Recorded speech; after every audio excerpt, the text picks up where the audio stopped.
I'm a pretty trusting person. I tend to trust people and take them at their word and not disbelieve them. But sometimes it can be good to be more cautious and maybe not believe everything that people are saying. One time I got to the border at Fort Frances. I was crossing in by road from the United States into Canada, and on the Canadian side at the border, I was doing my paperwork inside the customs office there and at the counter, and there was a couple next to me that the officer was talking to, and they were saying that they just got married and they're coming into Canada now and to live here, and the things that they have in their truck are wedding gifts, and the officer was having none of it. He was questioning them, and he was just, I could tell he did not believe them, and he was giving them a really hard time, and they were insisting, no, that's the way it is. And he said, well, let's go out to the truck and we'll take a look at things. And so he went out with this couple to the truck. And then I said to the officer that was doing my paperwork, I was saying, you guys don't believe them, do you? I said, he was giving them a hard time. And he was saying, no, we don't believe them. And he said, they're lying. I said, well, what makes you think they're lying? He said, well, it's pretty obvious that they're lying. He said, first of all, they say they just got married, but neither of them has a wedding ring on. So if you just got married, you would be wearing your wedding ring. Secondly, they're saying that all of the things they have in their truck are wedding gifts, but it's all used furniture.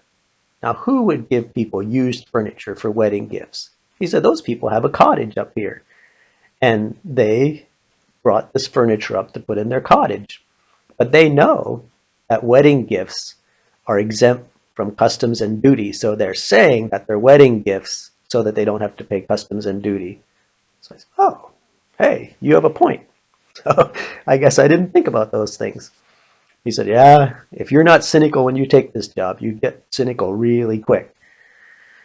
And I think that's true. One time I was uh, meeting with the head official of Canadian Customs there in Fort Frances, and he was saying the same thing. He said, yeah, if you're not cynical when you get this job, you are real quickly, because you soon find out that about one out of every three people that are coming across that bridge are lying to you, but you don't know which ones they are.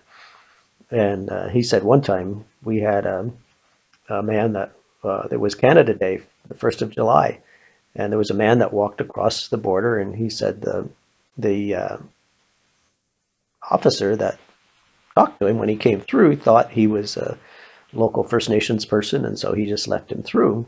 But when the man went to go back to the United States at the end of the day, the U.S. customs people discovered that he was from Mexico and that he was an illegal immigrant in the United States. He didn't have documentation. He had lived in the United States for 10 years without documentation. He came over to Canada for one afternoon, but the United States wouldn't let him back in. So the head of Canada Customs, he said, and immigration, he said, I called the U.S. officers and I said, listen, this guy is your problem. He's been living in the United States for 10 years. He came over here for a few hours and you're going to take him back. And they said, no, we're not. He's out of the country now and he's not coming back. He said, you're going to take him back, or I'm going to take him water skiing on the river and I'm going to take him halfway across and cut him loose. And they said, nope, we're not taking him back. So he said, we were left with that man and we had to get him back to Mexico. He said, I had to have him flown to Ottawa with an officer being with him. He had to be interviewed by the Mexican embassy in Ottawa to make sure that he hadn't been mistreated uh, in any way, and that he really was from Mexico, and that he was a Mexican citizen. Then he said I had to put him on a flight back to Mexico, and that flight wasn't allowed. It wasn't allowed to be a flight that had a layover in the United States. And he said there's only one direct flight from Canada. At that time, there's only one direct flight from Canada to Mexico a week. So he said I had to put him up in a hotel, have an officer stay with him, and then fly him back to Mexico. He said that whole thing cost us almost $30,000 to get that man back to Mexico. And he said if the officer, when he came across the bridge, if the officer would have just realized who he was, he could have turned him around and sent him back, and it wouldn't have been a problem for Canada. It would have been the U.S.'s problem. He said another time there was a man that came through driving through the bridge, across the bridge, and he said the officer at the window thought something didn't seem quite right, but he questioned him a little bit and eventually let him go. He said 10 minutes later, we got a call from Interpol saying there's a terrorist, an international terrorist that's on the Interpol list that's coming across your border. We're following him, and we've got so close to him that we know he's going to cross your border soon and apprehend him. He said he had just crossed the border 5 or 10 minutes before.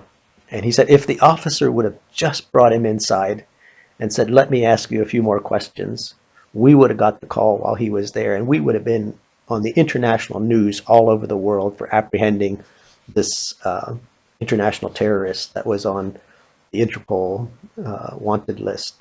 So he said, when you're at that window and people are coming across, you really learn not to trust anyone and what they're saying.